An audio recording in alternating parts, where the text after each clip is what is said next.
Estamos de volta e a gente vai agora às informações de segurança pública com um caso especial, que é o caso do sequestro de um homem na manhã desta segunda-feira em Ijuí, que está sendo esclarecido aos poucos. Para que você entenda, o mestre de obras Angelim de la Flora foi sequestrado por 4 homens encapuzados na manhã de segunda-feira. Desde aquele momento, a vítima não foi encontrada. Porém, 2 homens que estariam envolvidos no sequestro já foram presos. Confira. O suspeito de ter cometido o crime é um ex-presidiário que há uma semana veio a Ijuí para acompanhar passo a passo da vítima. Ele gravava tudo em uma câmera. Ele está sendo acusado também pela morte da ex-companheira na semana passada, a qual teria matado estrangulada. O motivo do crime foi que o ex-presidiário teria descoberto que a mulher havia se envolvido há 10 anos atrás com Angelim. Desde que descobriu o caso, ele prometeu matar os 2 e assim o fez. Ainda na tarde de segunda-feira foram presos 2 homens que ajudaram no sequestro, porém nenhum deles é o ex-presidiário. Durante o depoimento, a dupla indicou aos policiais o paradeiro do mentor do crime. A polícia então foi até a chácara onde ele estaria, mas ele conseguiu fugir e, na pressa, esqueceu a câmera filmadora. A polícia teve acesso às imagens registradas na câmera. Na tarde desta quarta-feira, a delegada Carla Mussi, juntamente com o delegado Maurício Possel, concederam uma entrevista coletiva à imprensa, a fim de esclarecer o fato e explicar um pouco do que consta nas imagens.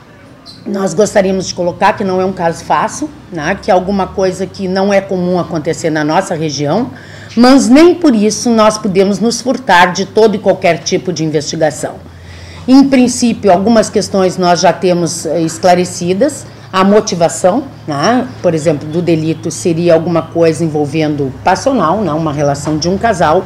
Então não há nenhuma, isso nós podemos afirmar de antemão, não há nenhuma, qualquer outra motivação a não ser isso.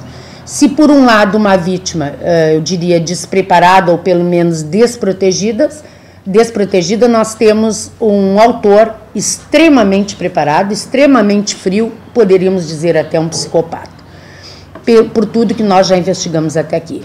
As diligências continuam, nós não estamos no final, né, mas já temos algumas questões pacíficas.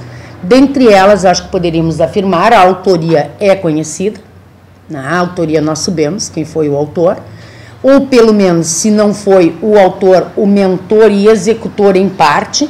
Nós temos aqui, poderíamos dizer, uma quadrilha, ao que se tem notícia, né? Seria então 1, 2 que temos preso, mais 2 prisões e teria mais um ainda que não é, seria então 5 em princípio a participação. Nós temos a certeza da morte, a confirmação de que foi morto após ser torturado. A tortura nós temos 100% de certeza, até porque nós temos provas técnicas que comprovam isso.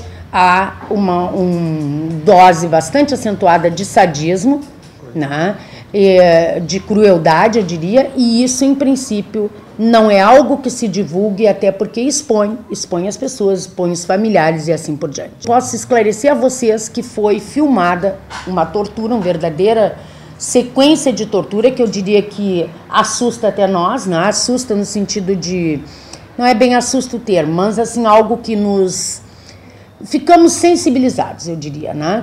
Algo não visto, e eu diria para vocês, não que eu seja uma assídua assistente, né, de filmes, mas nem em filme, em princípio, eu não tinha visto algo com tanto sadismo, né? Tanto de uma parte como de outra, de qualquer uma das 2 vítimas, eu diria, né, do autor. E as 2 vítimas que eu me refiro, porque uma das vítimas foi a própria ex-esposa dele, ou atual esposa, nós não sabemos exatamente, porque o autor, eu diria, não sou uma expert em psicologia também, nem em psiquiatria, mas com certeza existe alguma doença, eu diria, aí mental, no mínimo, se não psiquiátrica, algum desvio severo de personalidade, que fazia com que ele, as torturas, alguém ou ele mesmo filmasse as torturas que estavam sendo feitas.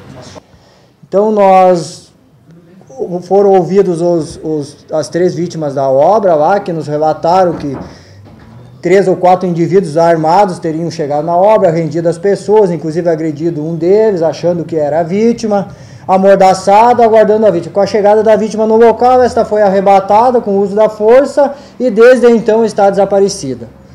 Até o momento nós não temos o corpo, nós não temos a notícia do cativeiro. Como a delegada falou, existe a probabilidade de que não esteja vivo, mas enquanto o corpo não foi encontrado, a gente não pode afirmar de forma peremptória isso.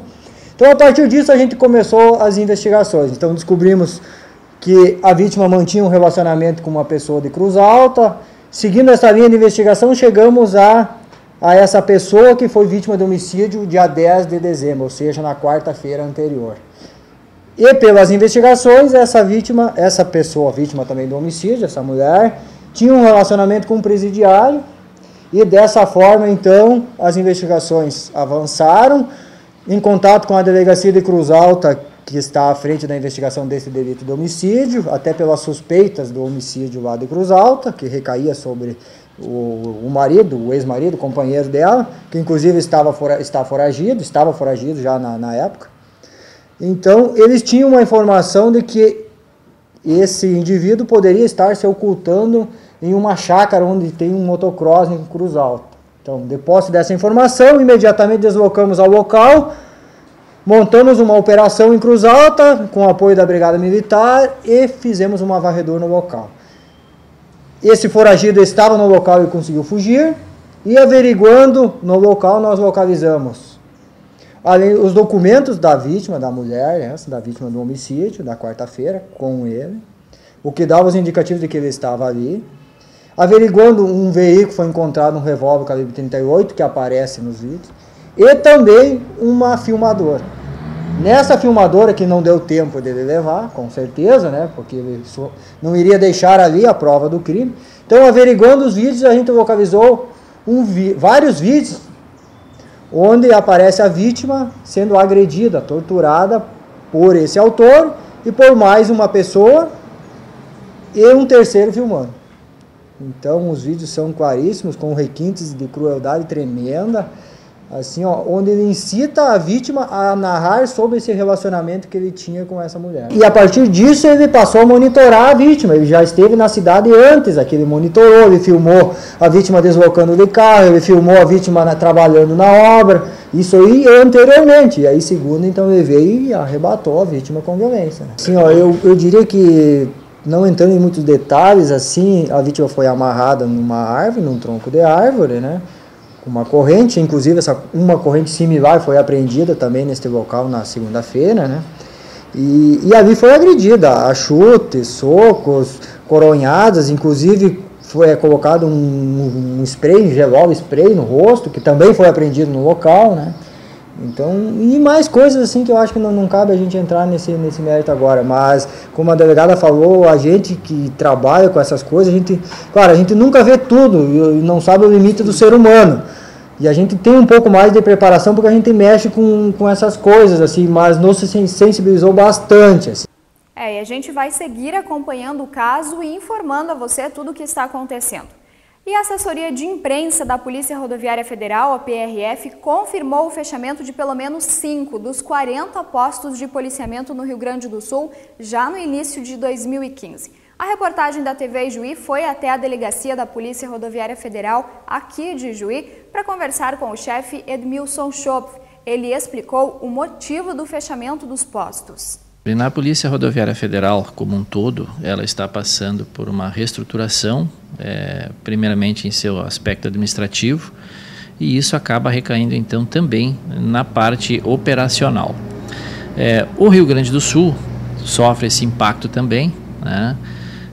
Mas toda essa reestruturação, essa discussão que se teve em função disso, é que o fechamento, na verdade, ou realocação de alguns postos, ele tem como cunho principal melhorar a prestação de serviço para a nossa sociedade. Porque na medida em que nós temos hoje alguns postos trabalhando com um servidor, não há por que manter essa unidade em funcionamento, onde você possa juntar esse servidor com outra unidade e em dupla ou mais que isso, então levar o melhor serviço para a sociedade. Não quer dizer que a sociedade vai ficar desassistida quando a gente fala que vai fazer o fechamento ou realocação de um posto. Pelo contrário, o que a gente quer sim é, com o recurso disponível que a gente tem, melhorar a qualidade de serviço prestado para a sociedade. É importante lembrar que o que se vem em mente as pessoas é que talvez haja uma precariedade na prestação do serviço, né, Chopp? Então é importante lembrar que é justamente ao contrário, né? E a partir de quando? Já no ano que vem já vale isso? O foco principal, na realidade, eu sei que a sociedade entende isso como uma dificuldade, né? Mas, na verdade, o que se busca realmente é levar uma melhor qualidade e um melhor serviço para a nossa sociedade. Isso já está, sendo implementado em alguns postos do Rio Grande do Sul. Aqui, para a 10ª delegacia, pelo contrário, a gente, ao invés de fecharmos, nós vamos receber a unidade operacional. Isso se justifica até pela própria migração de questões econômicas do Estado, né? A história da criação dos postos da Polícia Rodoviária Federal, elas também precisam ser adequados. Então, com a mudança, a migração de economia, de zonas econômicas que acabam crescendo em algumas regiões, isso também faz com que a gente precise se adequar para essa situação. E a Polícia Rodoviária Federal ainda não deu garantia sobre quais cidades deverão ter os postos fechados, mas entre elas já é quase certo que deve estar Santo Antônio da Patrulha, Pinheiro Machado, Tabaí e São Gabriel. E agora falamos de esporte, já que na terça-feira, dia 16, a Federação Gaúcha de Futebol divulgou a primeira e a segunda rodada da Divisão de Acesso 2015. Na estreia, dia 1º de março, um domingo, o São Luís enfrenta o Nova Prata, em Nova Prata. Depois, no próximo domingo, dia 8, recebe o Esportivo de Bento, no estádio 19 de outubro. Na imagem que aparece na tela, você confere as 2 primeiras rodadas. E antes da gente encerrar essa edição do Jornal das 6, a gente tem um recado especial do Cine de Ijuí. Devido à falta de mão de obra no final do ano, o Cine está com vagas em aberto para auxiliar de linha de produção e mecânico de manutenção de máquinas industriais.